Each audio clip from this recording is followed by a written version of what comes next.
This is Theo from pocketblocks.com. A few days ago, someone asked me what camera I use to make those sketching videos, those outdoor videos of people sketching, and also the camera I use for tutorials and stuff like that. So today I'm going to be talking about the cameras, the microphones and tripods and all the electronic stuff that I use to make these videos. First up, I have two cameras. One is the Panasonic GX7, the other is the GH4. Both Panasonic brands because this is actually a micro four thirds format camera, so the lens, they are interchangeable with both cameras. The main difference between this camera and the GH4 is this camera does not have a microphone port and the GH4 has a microphone port.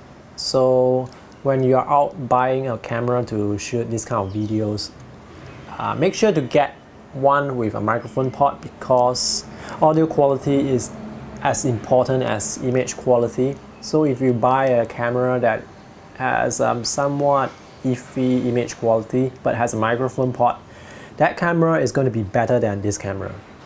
So that's one thing to note. Also, I do not bring both cameras out when I'm shooting outdoors because it's heavy. I usually just bring one camera. Let me show you the GH4. This is the Panasonic GH4. It looks like an SLR body with a big grip here. So on top is the microphone receiver. This is a Sennheiser EW112P. EW112P is actually a set of one receiver and one transmitter. The transmitter is the one that I'm using right now talking to you. And this is the microphone port. Sorry if it's a bit blur. There's a microphone port that goes into the camera, so the wire goes into the receiver. And this camera is nice because it has a swivel LCD and I can use it to see what I'm shooting. So let me talk a bit more about the transmitter. So this is a wireless transmitter from Sennheiser, and I also have a receiver here. This is the receiver. It's actually a very small mic. It's called a lavalier mic. It's a very tiny mic that I clip to my collar here. Usually the wire goes inside. And this is the transmitter.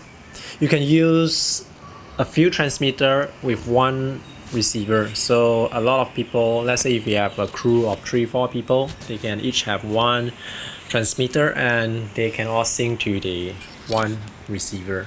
So this one uses AA batteries. I was researching between this and the Audio Technica brand, but I prefer the one that uses batteries like this because I can pack extra batteries when I'm outdoors. Audio quality is quite good, but it's very expensive because it's a wireless setup. But you can buy a lavalier mic like this for under $50 if it's not wireless. So you can save some money from that.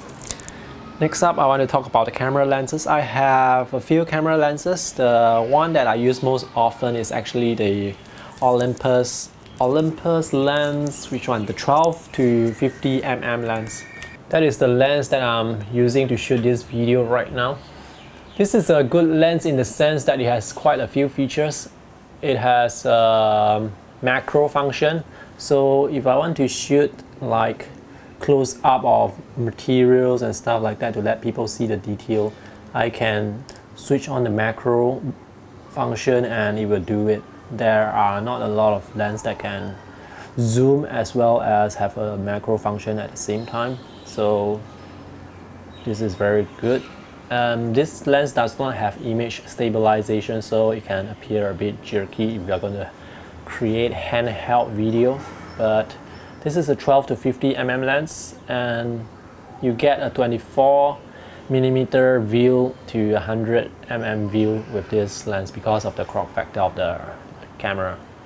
So that is just one lens that I use. The other lens that I use is the Panasonic 12 to 35 mm lens. this is what I use when I'm outdoors shooting handheld video. The reason for this is because it has image stabilization. So if you want to shoot handheld video, make sure you get a lens with image stabilization. That will make your video less jerky and more fluid.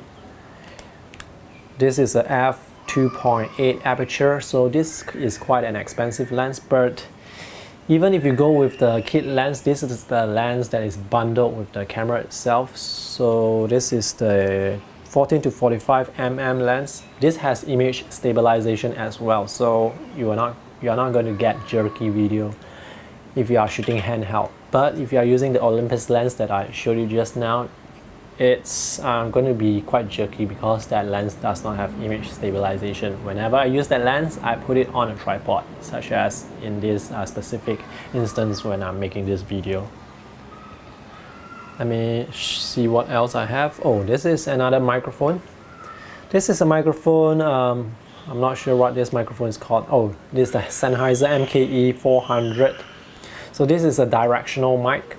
You point to the person you want to talk to and the sound will get focused into the mic. So this is good because it doesn't get ambient sound from the right or the left side. It only focuses on the sound that's coming from the front. This is a bit more affordable compared to the wireless setup. I use this quite a lot when I'm outdoors interviewing people.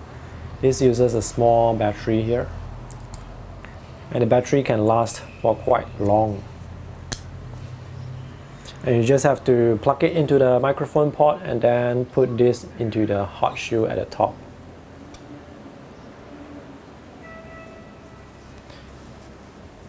Let's see what else I have, and I have another microphone. This is the Audio-Technica AT2020 USB condenser microphone. I use this to do my narration. So if I shoot a video, or more commonly when I shoot a screencast, that means I'm recording a video tutorial off my computer, I will use this microphone because this has a USB port. I can plug it into the computer and it will get the signal. This is quite affordable and it comes with a stand, so you can hook it up onto the stand and it will stand and you can just speak to it naturally. The quality for this is also quite good and the build quality is excellent. I've been using this for a few years already. And also, of course, what you need when you're shooting outdoors, if you are using a lens that does not have image stabilization, is you need a tripod. So this is the tripod that I use sometimes when I'm outdoors, but I rarely bring the tripod out because it's heavy. This is the Velbon Ultra Maxi L. What I like about this tripod is the legs.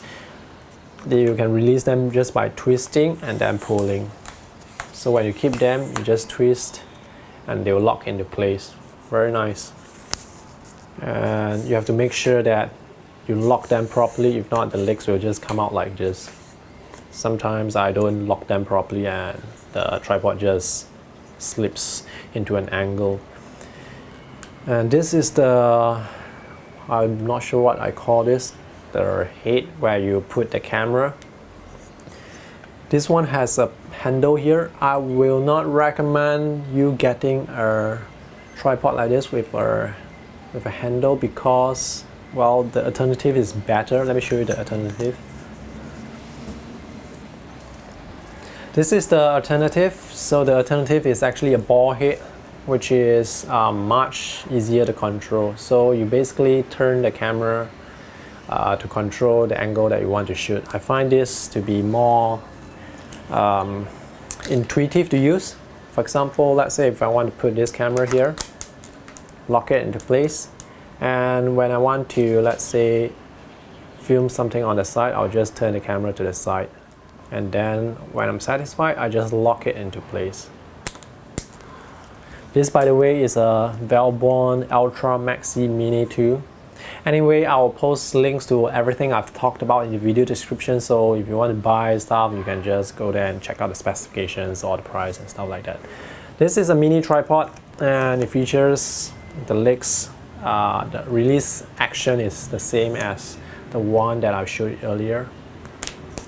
The height for this is only up to knee level, so it's very restricted in terms of usage because you can only shoot from a knee level. It's like having a 4- or 5-year-old kid holding a camera shooting videos every day.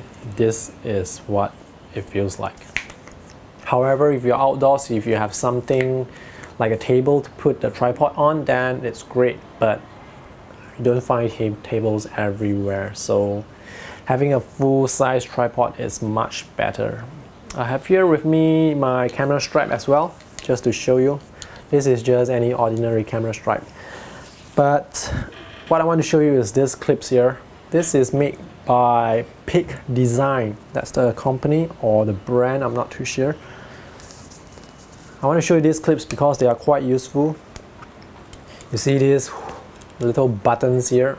This is actually part of the strap, so I can actually just put the button into the strap and then pull it down to lock it into place.